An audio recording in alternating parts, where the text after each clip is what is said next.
Hi, everybody.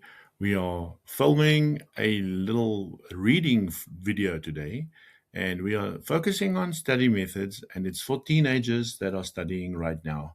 It's for our youngsters to help them through the exams.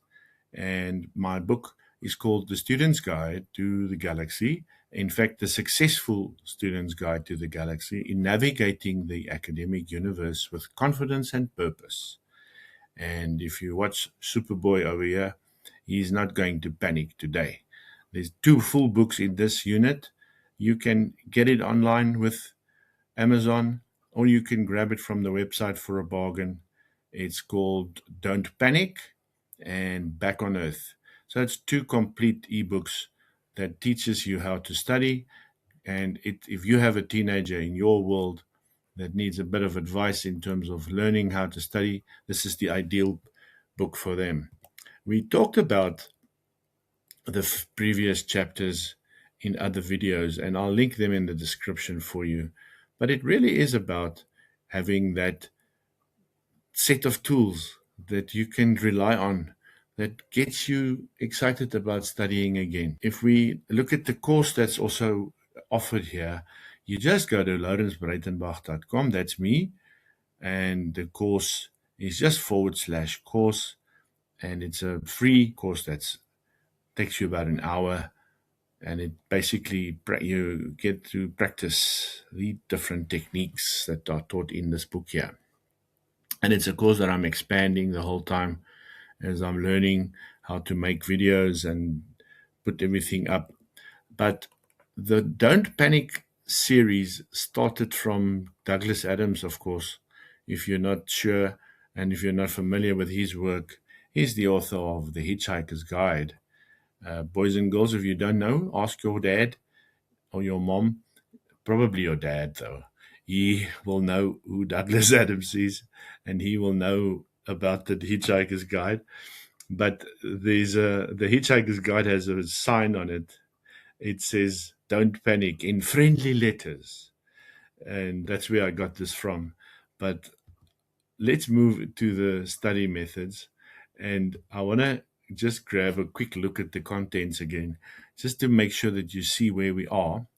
So the main chapters were, the first one was why smart learners panic and why that matters. And then we had why trying harder makes things worse. That was a lovely video to make because, and the feedback was interesting because people who actually watched it, the response was interesting because people tried to understand this. So why is it so counterintuitive that if I try harder, I learn less? It doesn't make sense, but it's that way. If we read the research, and this book is based on tons of research, then you see it doesn't help to be panicking or in a state of cramming and saying, well, I'm going to fail if I don't, So you have to calm yourself. Look at chapter 3, calm before competence, why stability comes first. So you have to get that environment ready. That was chapter 4, working against you if you don't have a space. You have to sit relaxed. You have to have your place where you study, no distractions. And if you click around on my channel viewers, you'll see that there's a video that was actually quite popular, short, where we talked about 20 minutes being the time it takes you to get back into your focus once you've watched a notification on your phone. So if you are distracted by a phone, you are in the study zone. You are getting that information. You're writing. You're using all my techniques here. Pomodoro technique is your timer. Don't study for longer than 25 minutes at a time. Then you take a 5-minute break. Then you do your active recall and things like that. But if you interrupt that process with a quick check on the phone, whether you've got a notification there from someone who now liked your post, then you pull yourself out completely. So watch that video. I'll link all of them in the description. But now today we are going to fast forward and we are going to skip past all of this and we are going to go to chapter number 5. Now, you'll see the chapters are built in a very specific way and they each have certain elements. A blast from the past, there's a case study. Let me tell you something. That's a quote worth sitting with. Find out more, and then all kinds of other ones. And you'll see it's every chapter. So let me fast forward here. Okay, here we are. Let me just check. Here we are, everybody. Chapter 5. You don't need a better timetable. You need anchors. When learners struggle, the first solution almost always offered is a timetable. More structure, more planning, more color-coded blocks arranged into neat rows that promise control. For some students, this works. For many tired, overwhelmed learners, it does not. I have lost count of how many beautifully designed study schedules I have seen pinned to bedroom walls, photographed once, admired briefly, and then quietly abandoned. Not because the learner was lazy, but because the plan demanded a level of energy and emotional stability they simply did not have. Timetables fail when they assume ideal conditions.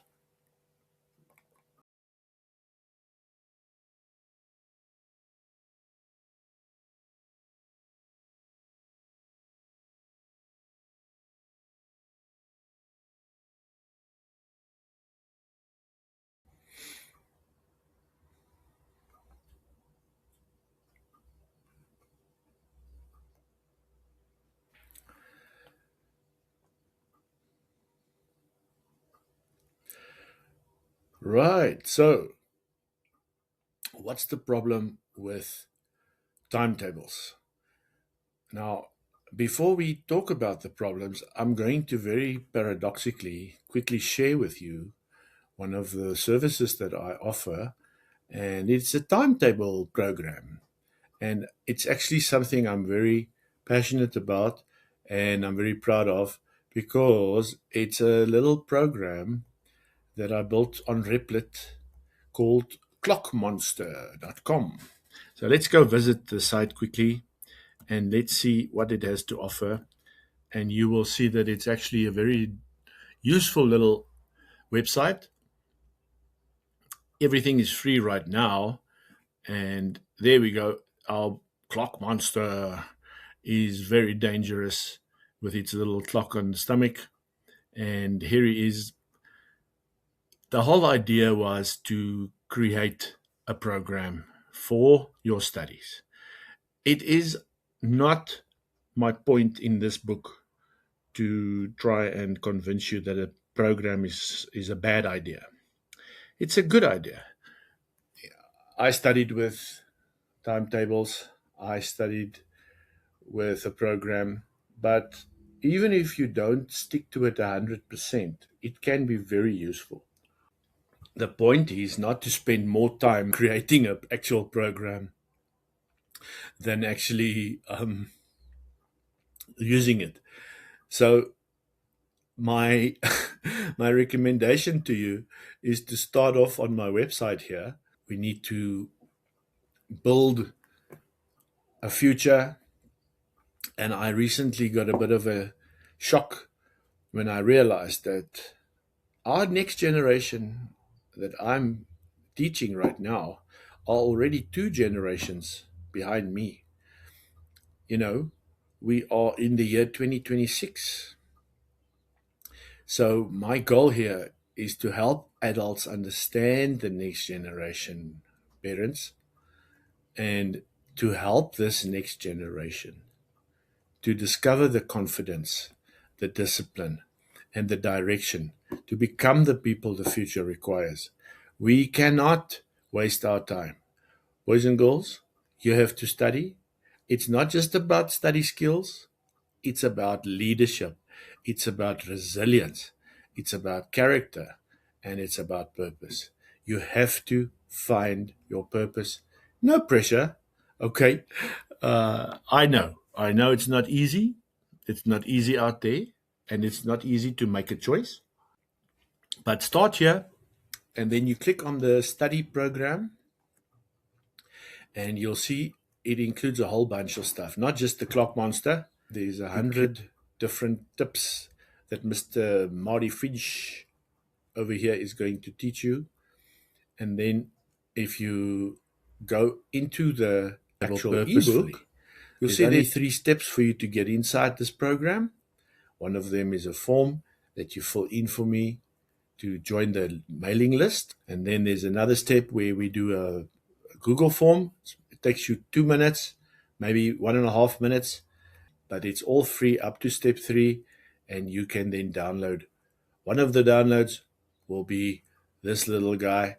And what happens is he will then help you. He talks you through creating your own study program. There's 4 different distinct steps here. I'm not going to go into it now, but you can make your own program. Go and explore it.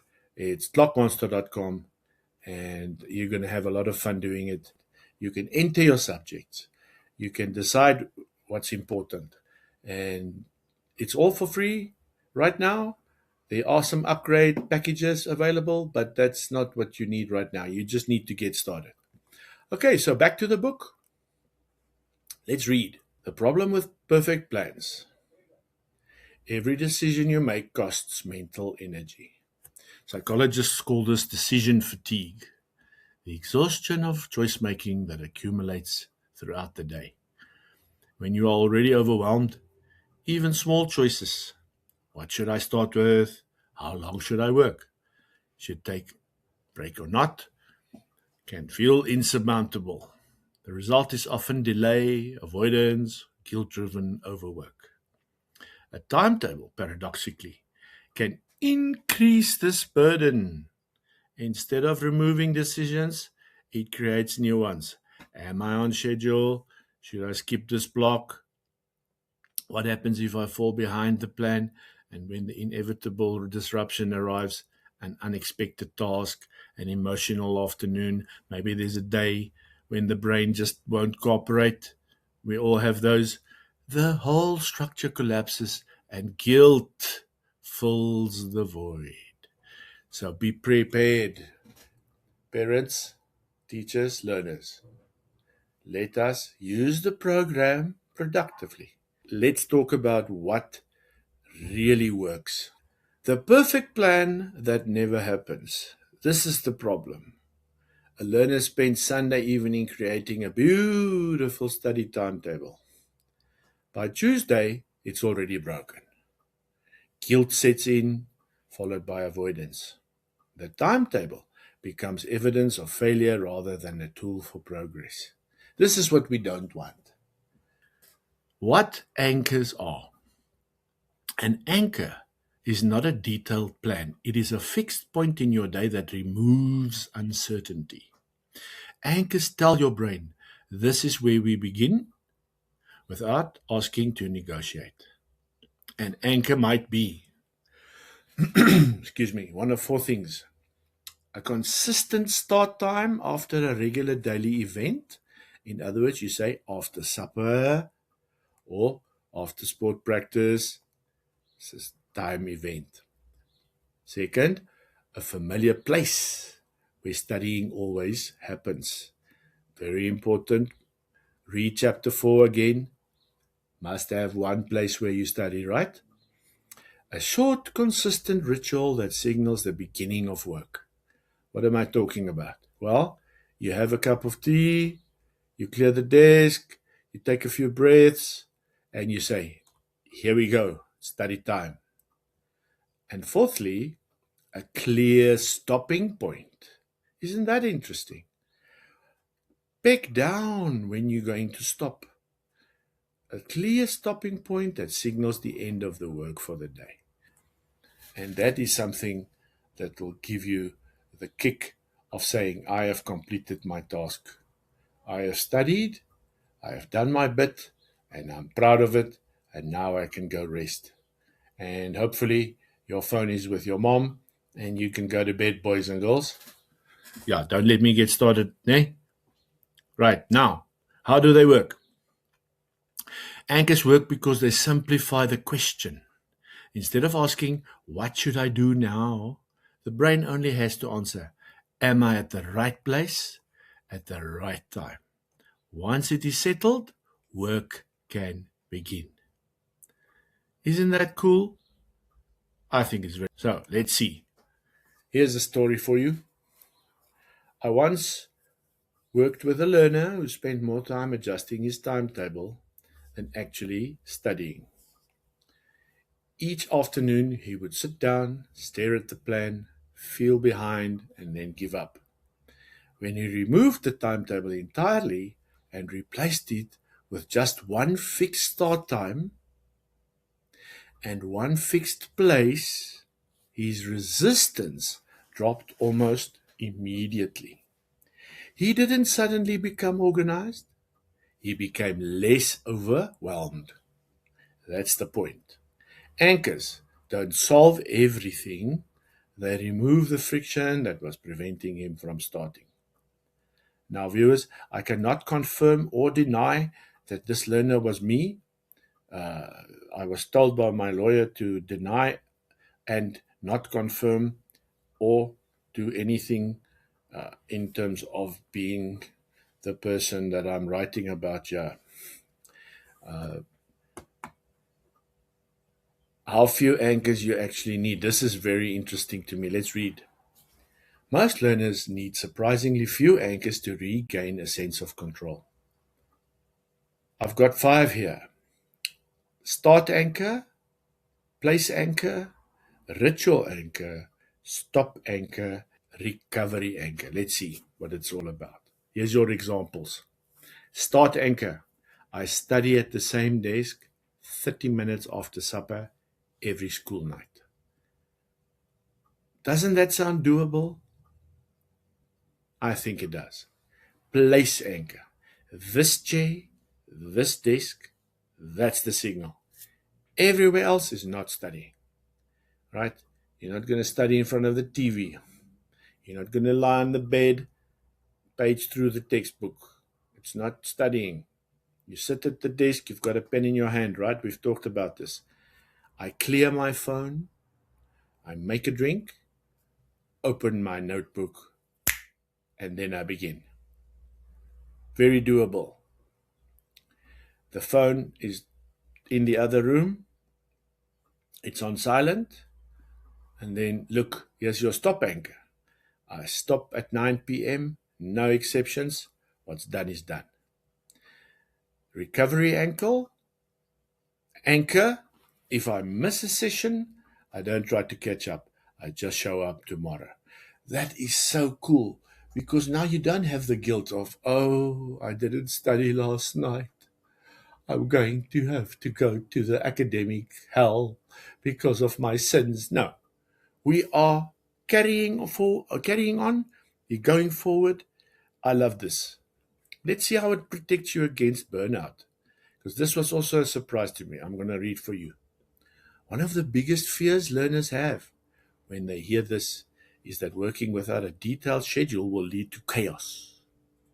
In practice, the opposite is usually true. When anchors are stable, flexibility becomes possible. Missed work can be moved without panic. Bad days no longer destroy the entire plan. It's okay to have a bad day, guys. Girls, come on. We are teenagers. We are not going to fret. Do you still use the word fret? Is it ever used? I don't know. Let me continue. Anchors also protect against the dangerous habit of endless work. Without a clear stopping point, learners often push themselves until exhaustion, believing that stopping early is irresponsible. Over time, this leads to burnout, resentment, and declining performance. A defined end ritual does something important. It gives your brain permission to rest. That permission makes it far easier to return the next day. Before mechanical clocks existed, People organized their lives around natural anchors: sunrise, meals, prayer times, sunset. Productivity was guided by rhythm, not precision. The obsession with exact scheduling is surprisingly modern and often mismatched with how human energy actually works. It is so interesting to me to think about the past. People didn't have watches. They don't have watches now. But I mean, nobody was looking at their clock on the phone, constantly worried about the time. When the sun came up, you woke up. When the sun went down, you went to bed. Finish and klar. It's one of those things. And I'm guilty of this, I admit. I sometimes mess up my schedule. In the middle of the night, I'm wide awake. Happens to you? Let me know in the comments. Or middle of the day, everybody's out and about. I'm sleeping because I'm a night owl. If you can identify, let me know what your time of the day is. Okay, we're moving towards the end here. You do not need to control every hour of your day. You need a few reliable points that tell your brain where it belongs. Let's read that again. You do not need to control every hour of your day. Can you see the freedom there? It's necessary. You have to have some room to move. Mom and dad must not be too strict with this, right? Give a bit of freedom. If we want to start at 6 and I'll eat my dinner at 7, just keep it there. I'll put it in the microwave. I'm not hungry. It's fine. Give it the freedom, especially the older teenagers. Our older teenagers, let's give them a bit more freedom. I remember my parents were very, very relaxed, and it gave me such a nice feeling. I was so lucky. My mom and dad were teachers. They were tired in the afternoons and the evenings, and they didn't want to have a fight. So they said, "No, it's fine. You want to eat your dinner later? It's okay. And as long as you put in the time, we want to see you studying for an hour and a half, 2 hours, because you're writing a test tomorrow, maybe 3 hours." And there was no battle. Right. Now, let's put this all together. Landing before learning.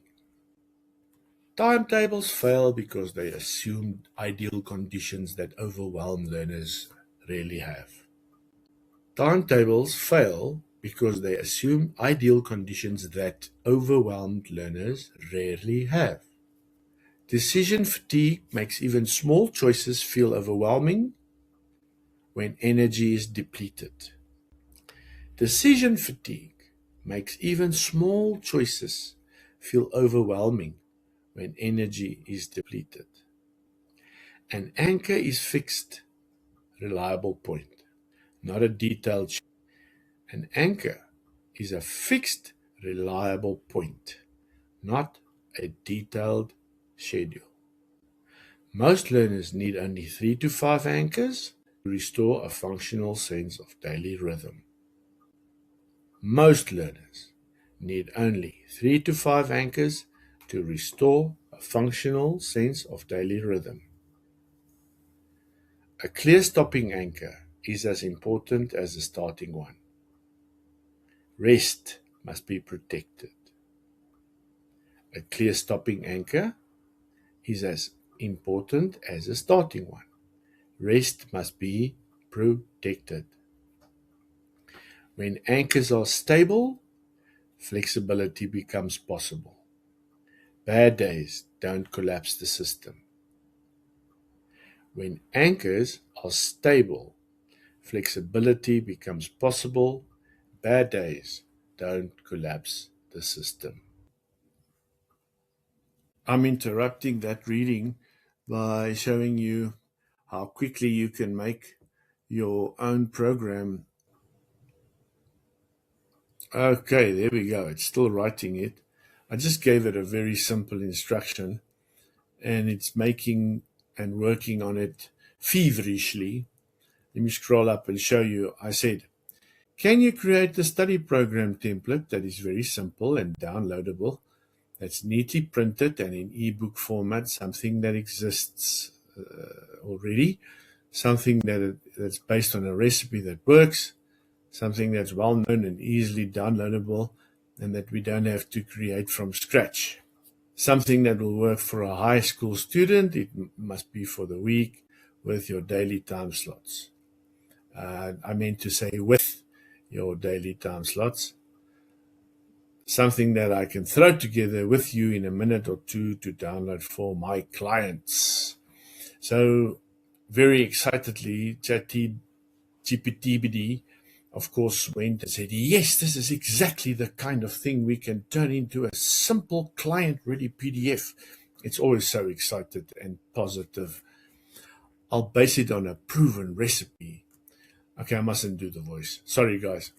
But look, it's right there. It found something. And I must say it was looking for a while. It's not just, it thought for 3 minutes and 47 seconds. So it isn't really all that available. But now we've got one. So I'm going to open it. I haven't seen this. Let's see what it looks like. I'll save it in my downloads. And let's pray that it's nice. Ooh, that looks good. That looks very good, guys. Let's have a closer look.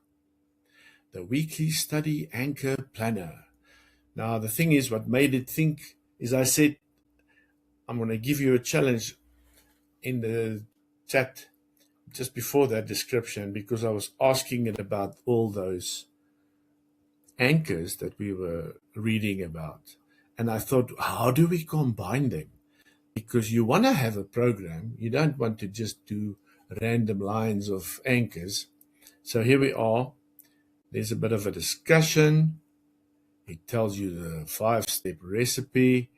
Block the real week first: school, transport, sport, meals, church, family, etc. Add 2 reliable anchors per school day. 1 after school, 1 in the evening. Write exact tasks. I'm impressed. Here's the golden rule. A program tells the learner what to do. An anchor tells the learner when to begin. Now, that's what we want to hear. And that's very cool what I'm looking at here. It's really comprehensive. I'm going to share this with you guys in the description of the video. And it's a whole program. There's your study sprint log. I'm impressed. Chatty Boom Boom did very well. And there's your menu with the method. There's subject rotation. Okay, this is an example. So you're going to use this. It also distinguishes between deep work and catch up and rescue. Second hard subject. I love it. And let's really start studying. Parents, you have to give your child the encouragement. Boys and girls, you have to go sit on your backside and really get going. And remember, studying is done with a pen. Studying is done on paper, and you're writing and you're testing yourself. If you've read the earlier chapters, you'll see that it's really important to not just sit and page through the book. You're not going to learn anything. You have to test yourself. You have to summarize. You have to do brain dumping. You have to do all those techniques, and you have to stick to all the tricks. I'm teaching you about 200 of them in the download when you visit my website. So go for it. And then I like this one. Look at this. The lesson of this whole chapter, guys. Simplicity is not laziness. It's strategy. Don't get caught up in complicating things. Don't waste your time setting up elaborate timetables. Rather go and say, let me go and sit on my backside. I'll do an hour. I'll take 5 minutes in the middle, and then I'll have lunch, or I'll have a snack, or I'll take the dog for a walk. And I promise you, by the end of the day, you'll feel so much better. and you'll feel so much more responsible. Doing the actual work, being willing to sit and do the actual work is what's going to cause the success. I can tell you all about studying, but if I think back to my own studies and I think about my nephews who are very good students, and I think of the kids in my school, the successful ones applied bottom to chair. They don't talk about it. They don't waste time. They sit and they work and they have a positive attitude about it. Now, let me tell you something. This is an unknown quote from an unknown person. It's anonymous. You will never always be motivated. You have to learn to be disciplined. And discipline begins with showing up, not doing everything perfectly. Don't be a perfectionist. Discipline comes from simplicity. Show up, go and sit and study. Right. If you want to grab some videos and you want to see more of what we're busy with here, head on over to my videos, or you are on my channel right now. Check out the next video that's coming up. It'll be somewhere here on the screen. And if you feel like you're going to panic, remember, guys, stop planning, start anchoring. Decide where studying begins, and when it ends, nothing more. Once you are anchored, the work has a place to land. And for teachers, this chapter challenges educators to think or rethink how planning is taught. Many learners fail not because they cannot plan, but because their plans are too demanding to maintain under real-life conditions. Teaching learners to build simple anchors first creates a foundation on which more complex planning skills can later be layered successfully. I hope you enjoyed the video, and I want you to look at the next one. Thank you guys for watching. Remember, you are responsible for your own future. You are the one that needs to learn all this stuff. I hope that you've learned in this chapter that you do not need to control every hour of your day to feel in control of your learning. I hope that you have also learned that a few steady anchors can remove that uncertainty, give you the anti-anxiety recipe there. Just go and sit, put down the phone, switch it off for 2 hours, and let's get working. Have a wonderful day, and I'll see you in the next one.